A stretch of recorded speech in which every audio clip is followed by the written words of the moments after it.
come undisputed and things like that. But once he got it, he like basically like, what the hell? And that's you can see with Floyd too. Floyd really was like that too. He really like. Gervonta Tank Davis and Lamont Roach are locked in for their lightweight title fight on March 1st, but their media duties took an unexpected turn when an uninvited guest showed up. 1, 2, 3. Good stuff. Well, real quick. Before their fight, Tank Davis and Lamont Roach, along with their teams, gathered for media and promotional duties. But things took a wild turn when Floyd Mayweather unexpectedly showed up, interrupting the meeting. Tank was more than ready for the confrontation, and chaos erupted as the two clashed.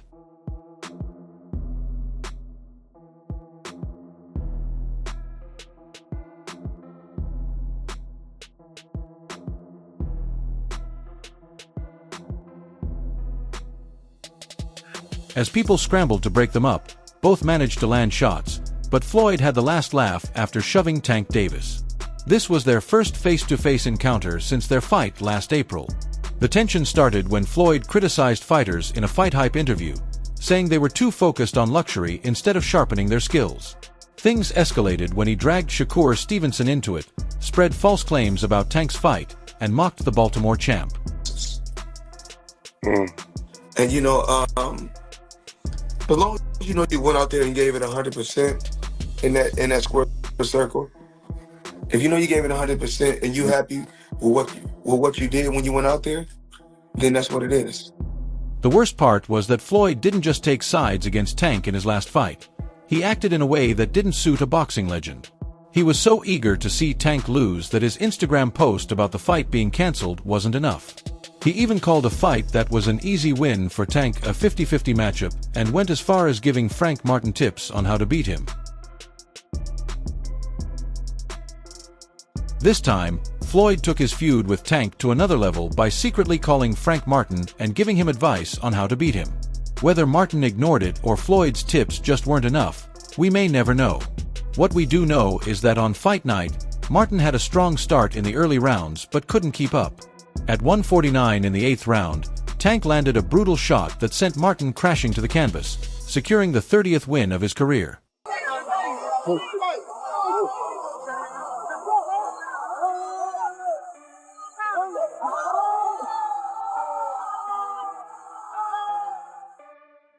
The real issue wasn't even the fight, it was Floyd Mayweather's involvement. His ongoing feud with Tank has turned into one of the most intense mentor versus protege clashes in recent history. Frank Martin admitted in pre-fight interviews that Floyd had helped him in some way, clearly hoping to get back at Tank for what he saw as disrespect. What was being around talking to Floyd? Like, what has Floyd taught you about fighting? And has it made you a better fighter? Because he could tell me all day to do that shit he does. Boxing fans and experts were caught off guard when Frank, the Ghost, Martin admitted he had been getting advice from Tank Davis's former mentor and promoter, Floyd Mayweather. The lightweight showdown took place at the MGM Grand Garden Arena in Las Vegas on June 15th, where Tank successfully defended his WBA title. I couldn't do it. Yeah. You know what I'm saying? Like, what does being around a guy like Floyd do for you? He could tell you, go run at 2 in the morning. You know, go do it when, cause. As expected, the trash talk between them was intense. Despite that, Tank Davis entered the fight as the clear favorite. However, before the bout, Frank Martin appeared on the Pivot podcast and shared some advice he had received from Floyd Mayweather, tips inspired by Mike Tyson, on how to gain the upper hand against Tank. My thing is, I've always been there for him from day one. We had a game plan, and my game plan was to help him become world champion. Frank Martin admitted that getting advice from Floyd Mayweather felt special to him. In response to the backlash, Floyd fired back at critics, saying, "I do what I want and support whoever I feel. How is that a crime? What's wrong with Frank coming to me for advice? If Tank came, I'd advise him too. So what's the problem?" Despite their rocky history, Floyd had often been in Tank's corner even after their split. And while Tank had always shown respect for the former champ, the build-up to the Davis-Martin fight made it clear alliances had shifted. And become world champion and take things to that next level. And I've always been there for him. And just over the years, you can see I've always been positive, always said great things about him, always pushed him to be great. Especially after Tank and Mayweather's heated online exchange last month, their feud was already making headlines. So when Martin was asked if he learned anything from Floyd before the fight, he shared an interesting perspective.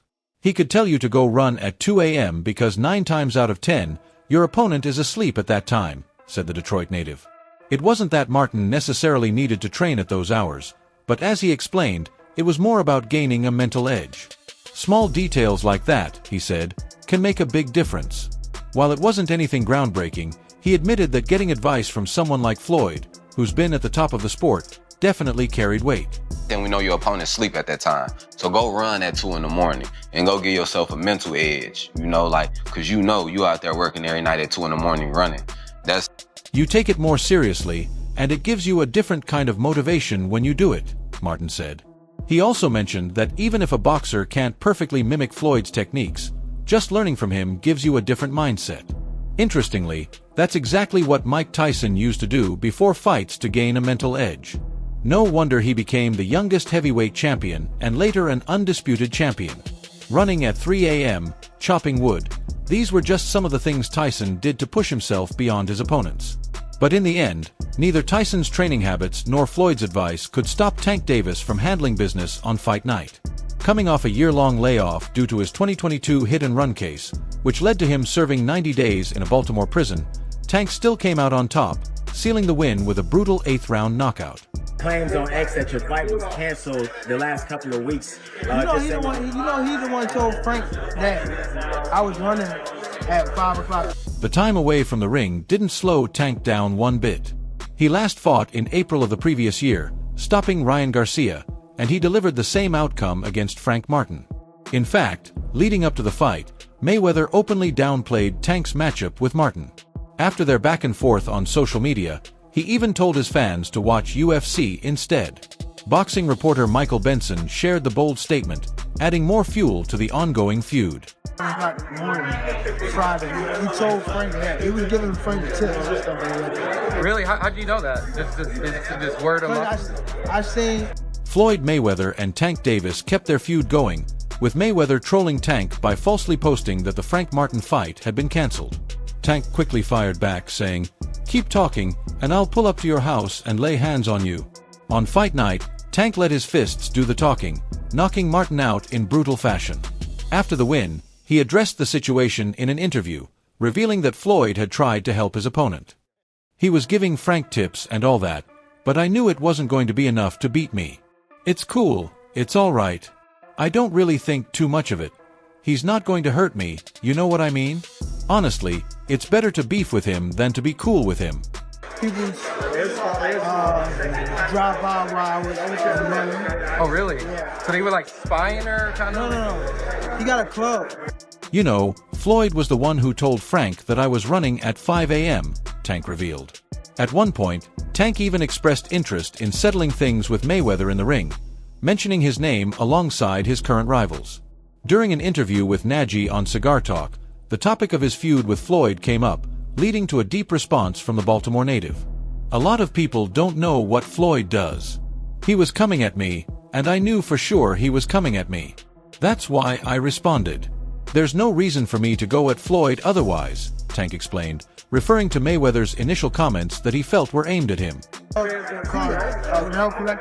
Closed at 5 in the morning, 6 in the morning. And they saw that but I knew for sure that wasn't going to be me. When Nagy pointed out that over the years, When Nagy mentioned that Tank and Floyd's relationship seemed like a love-hate dynamic over the years, Tank shut that down completely. He even went as far as saying he had already surpassed Floyd's legacy. "I'm about at that point where I've passed him, and I'm doing it at a young age," Tank stated. But he wasn't done proving his point. He then hinted at a massive new deal he had signed. Reports suggest that Mayweather's 2013 Showtime deal was worth $200 million, but Tank claimed his was even bigger. "That deal I'm talking about, he doesn't know about that yet. It's bigger than his deal," Tank said. Though he didn't reveal the exact numbers, sources confirmed that the mega deal was with PBC. Care to elaborate on that? Out of the sport. After that second fight. Nah, no, I'm gonna win, bro. Nah, I could tell you my fights. As a result, many expected Tank to outline big plans for 2025, more fights, increased activity, and major events under his GTD promotions. But those hopes were quickly shut down when fans realized his big announcement was actually about his retirement. At 30 years old, Tank is set to face Lamont Roach Jr., 29, on March 1st, where he will defend his WBA title for the second time. For the sport? How many times do you want to get in the ring next year if it was your choice? 3 times. 3? So it's 3 fights for sure. Are you retiring, Tank? Fans expected Tank to build on the momentum from his knockout win over Frank Martin in June. Instead, he shocked everyone by giving them an ultimatum. His boxing career will officially end in 2025. After next year, I'm out of the sport, he declared. But why is Tank so eager to step away at just 30 years old? What about the fans and the drive to keep putting on big fights? It seems boxing is starting to feel repetitive for him. He opened up about his decision in an interview with Fight Hub TV, making it clear that his time in the ring is coming to an end. Fight Tank Baltimore. How about a homecoming fight? No. You lost the love? The 30-0 knockout artist didn't hold back when talking about his frustrations with boxing. He admitted he'd lost interest in the sport, saying, "It's trash. This sport is trash, garbage. I'm fed up with the whole sport." Naturally, those comments didn't sit well with many fans, especially those who had pushed for him to take on tougher challenges and fight the best in the division. But for Tank, it was never about pleasing critics. He found satisfaction in making smart business moves, stacking up wins, and most of all, knocking out his opponents. Looked like you were like, talking about retirement was not even discussed at this moment, and now it's something you keep on repeating. Is it just because obviously The big question remains, how will fans remember Tank Davis, and how will his legacy be judged? Tank addressed this himself in a conversation with Fight Hype. When asked if he saw himself among boxing's all-time greats, he made it clear that legacy talk doesn't concern him. "I don't even care about that, bro. I don't even care. Where I'm from, I'll forever be the greatest. I'll be a forever G to myself." While fans only have 1 year left to witness Tank's explosive knockouts and signature backflips, that doesn't mean his fight with Roach Jr. will be his last. There's still time for a few more showdowns before he walks away for good. You said you know your next fights. Can we know who they are? Probably the Ryan, hopefully. Tank could still squeeze in a couple more fights in 2025 before officially calling it quits. But there's another factor at play. He's still under a multi-fight contract with PBC, reportedly spanning 6 to 7 fights, with a clause that included a potential showdown against Shakur Stevenson. What happens to those contractual obligations now? No one knows for sure. The situation is still unfolding, and whether Tank is fully committed to his retirement plan remains to be seen.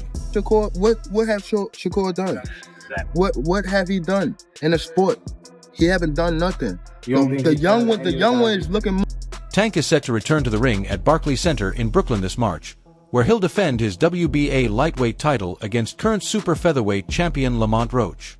During the press conference, Tank made it clear he's leaving boxing at the end of 2025.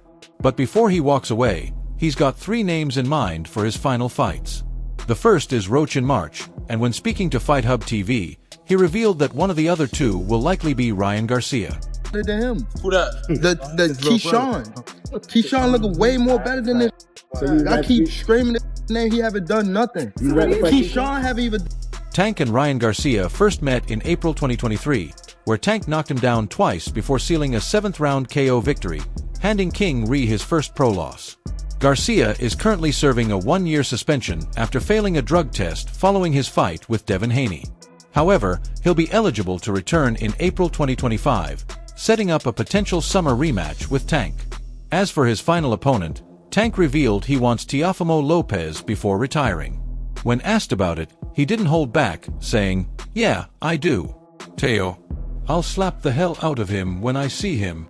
So what do you say to those who might be afraid? So what do you say to those who might be saying that, Tank is afraid of Shakur? Afraid of what? Teofimo Lopez currently holds the WBO super lightweight title, which he claimed after defeating Josh Taylor in June 2023. Since then, he has successfully defended it twice.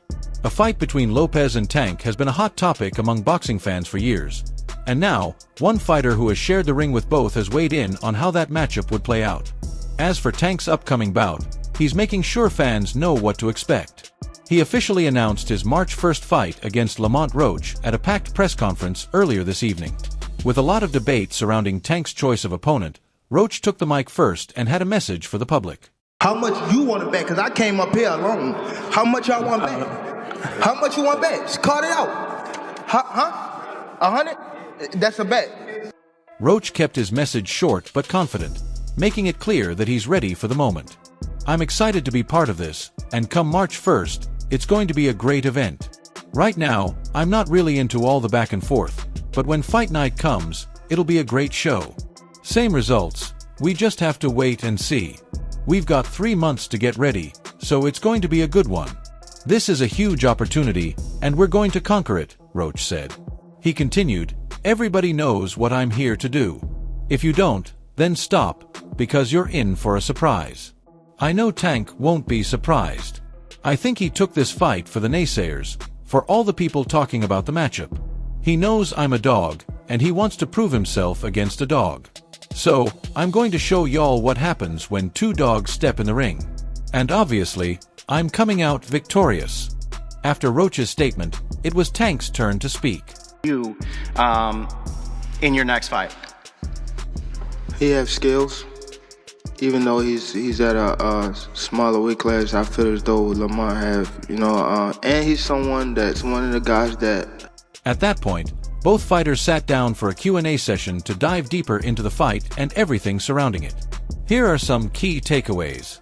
Tank on why the Lomachenko fight didn't happen and why Roach was the next best choice. He's got skills, even though he's coming up from a smaller weight class. I feel like Lamont is one of the guys I came up with in boxing, and he's still doing well. A lot of the people we started with aren't really around in the sport anymore, so some fans might not know him like that. But he's definitely skilled and a tough opponent. I actually started with, came up with in the sport of boxing. Actually, still doing well. Everybody that's started with us. Roach on how his style differs from Tank's past opponents. Skill-wise, I bring a lot to the table. I can adapt, I can fight in different styles. I'm tough, gritty, smart, and witty. Whatever I have to pull from my bag of tricks, that's what I'm going to do. The rest of them, either they were one-trick ponies, or they just didn't have enough. Gervonta Tank Davis knows how to shock the fans, whether it's with his knockout power inside the ring or his bold statements outside of it. The American fighter, known for his devastating finishes, seems to be growing tired of it all. Instead of focusing on cementing his legacy as one of the greatest, he may be looking for an early exit. Fans haven't seen much of Tank in the past couple of years, so when he put his legal troubles behind him, many expected him to be more active. He seemed to be on track, returning to fight Frank Martin in June, but after months of rumors and speculation, his comeback was once again delayed. Now, it looks like he might be ready to make his absence permanent. During the first official press conference for Davis vs. Roach, Tank made it clear what fans should, and shouldn't, expect from him moving forward. Frank Martin press conference, it looked like you were the talks about retirement was not even discussed at this moment, and now it's something you keep on repeating. Is it just because obviously... When asked about his 2025 plans, Tank didn't hesitate to hint at retirement. After next year, I'm out of it. Out of the sport, he declared. This announcement didn't sit well with fans, who have grown accustomed to seeing him step into the ring, even if only occasionally. Many took to social media to express their frustration and disappointment. And that's all for now. For the latest updates on boxing news, moments, events, and action, stay connected by subscribing to our YouTube channel. Don't forget to turn on notifications, so you never miss out on quality content like this. Until next time, peace out.